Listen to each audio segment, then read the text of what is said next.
But yeah, not a lot of clarity. I think I said it was last week, and I was saying with Werenski that, we'll talk after the draft. There's no rush. That was maybe a bit of a signal from the Columbus Blue Jackets to the player in the camp saying, we're in no hurry. And then I think it was LeBrun on the weekend who said some teams were a little frustrated. They've been trying to, we want to talk trade. Yeah. And they're like, we're not really in any rush to talk about trade, or they're a little hard to get a hold of. Maybe. Yeah. It's a bit of a signal from the team to the camp there about their desire to deal with some BS.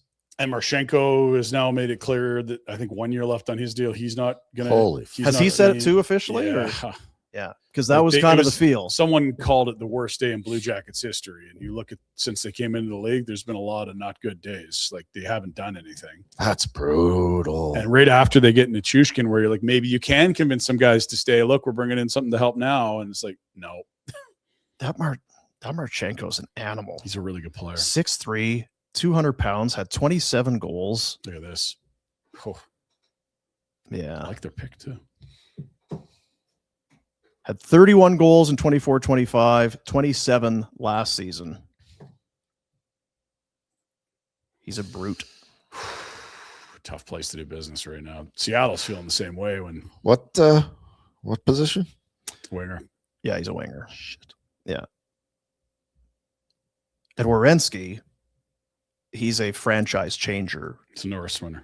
He's a third defense. It changes. So even if you think you're not close, he can bring you closer. We always talk about, does he get you over the hump? Does he, does it make you 10% better? He changes potentially your course. If there's, how many D do you take ahead of him? If you could pick any D in the league right now, you're not getting to 5. I know that. Yeah, he's elite. Literally just won the Norris. He's right there with the Makars and Quinn Hugheses. And do we feel similarly bad for Vancouver? Nope. No, they put themselves in Hughes. No, I don't think Quinn left because he didn't like Vancouver. I think Quinn left because it was a shit show and they had no chance to win. I think so too. And there was the whole brother thing, but he wasn't leaving the year they fucking had the Oilers. So what about Columbus spot? Because there's not really, it doesn't feel like there's a chance to win there. No, I know. I just feel like Columbus isn't a huge pile of mismanagement and stupid decisions, where I do feel that way about Vancouver. I think Vancouver, I disagree with you. I think Vancouver got railroaded by injuries and Peterson not playing. Yeah, I think how they handled the JT Pedersen thing was baffling. Like you talked about, they got so many former players there. How do you not figure this out? And what ends up happening is not unlike what they did with Schneider and Luongo, where you're going to lose them both. Or at least one guy's going to turn into dust. And the other guy's gone. But I mean, they didn't count. I mean, they had Edmonton. They should have beat Edmonton. They had no Demko. And Demko got hurt with a bunch of bullshit injuries. And you're like, well, this was not like they were a good team. You go back 3 years and you were like, this team's coming. And then you look at some of the decisions since then and you're like, yeah, Jim Rutherford wasn't the guy. Yeah, but what was the decision? Like, what was his poor decisions? You lose your franchise goaltender. Like Demko was supposed to be. Yeah, the injury stuff's not on him. I just maybe it's more death. Pedersen's supposed to be 100-point guy. Yeah, you would have signed him. I didn't have when they signed him. It was fine. It's when it's him and JT. You were kind of betting that moving JT would get Elias back. You can't put that on the GM's head. That's well, they could have moved Elias at that point. I don't know that we would have. To be fair, Because the rep was Miller's a red ass and he's tough to be around. He wears on guys and he was in Tampa. All I'm saying is that I don't.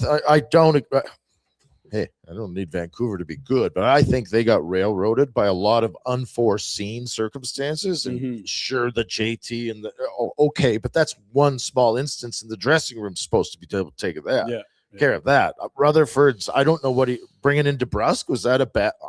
I think you thought probably fine. I think you thought you were in a position you were going to win. I think it's like it's foot. I think they screwed up the goaltending. Like, we really like Lincoln, and you're like, Sheloves was really good for you in the playoffs not long ago, and Sheloves has been the better guy. To me, that's secondary though, because it's definitely 1,000 cuts, and then it's like bringing in Evander Kane. You're like, well, that's a shithead you're bringing in your room. Like it was little stuff. It wasn't one big blunder. I'm with you on that. Yeah. But Columbus is in a mess. Yeah, I was going to say, what do you do? Secondary franchise, like. The players are basically saying, which goes back to what Bones was saying at the end of something ain't right. Yeah. How he got them to play good for 20 games is what's surprising to me. Yeah. If everyone wants out and they're not Bones, we expected when they missed Bones to come out and be like, you know what? It was a hell of a run. We ran out of gas. And it was the exact opposite from Bones. He was furious at the give a bleep in that locker room.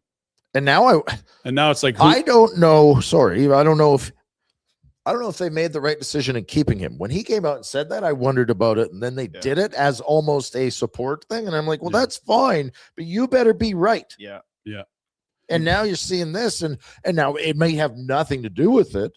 The issues might have been there to begin with, but boy, that I just don't know how you solve it. It felt like the GM that the group must have agreed with Bonus. Yeah, because I'm with you. It's like, geez, that's if you better be right to say. And even the way he kind of said, we'll talk. I might come back. I'm not sure. So if I'm back, it's going to be there's going to be some major changes. And then he was back. But again, okay. So are you rebuilding again? It have to be. Like you're now in a rebuild mode again. Like you just feel terrible. Yeah. But is that just a sign? Is that the type of franchise? The sign of times, the things to come. It's Winnipeg, Ohio, isn't it? Well, like you can make a long list, but it's not though. I know what you're saying, but to me, it's an American city. The winters aren't as bad as they are in Winnipeg. Like, nobody's going to want to go. There's something about Ohio State that you can build something there. I do believe that. It hasn't happened. It's not that the fans and you don't get support. That could be one of those. We didn't think, why would you want to go to Florida? Mm-hmm. When kids got drafted by the Panthers, like, oof, sorry, shit, you got to go to Florida. Irrelevant. And then it was cool. You start winning, and you have those fans and that whole. There's reason to think plenty of fans. There'd be people that'd be happy to go there. It's not the fans. I think a couple things. Like you're right, they have to rebuild. I think that's why Don Waddell's taking time with this Werenski move because it's the biggest one he's going to make probably as GM there. Yeah. Like you have to get. I'll bet you he wasn't expecting that when moving into that job. No. And then the other thing I think of is like, while it isn't Winnipeg, I don't think there's a U.S. city on more no trades if you had to make them today. Well, it took forever for Buffalo because Buffalo's now, I think, back into the good books. There's no question in the last 14 years that was the U.S. city with the most no moves. If you had to guess, I think Columbus still be, but Columbus would be numero uno. Yeah.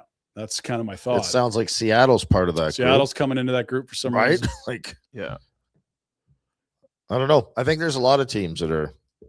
I think most guys want to play on 5 or 6 teams in this league. That's it.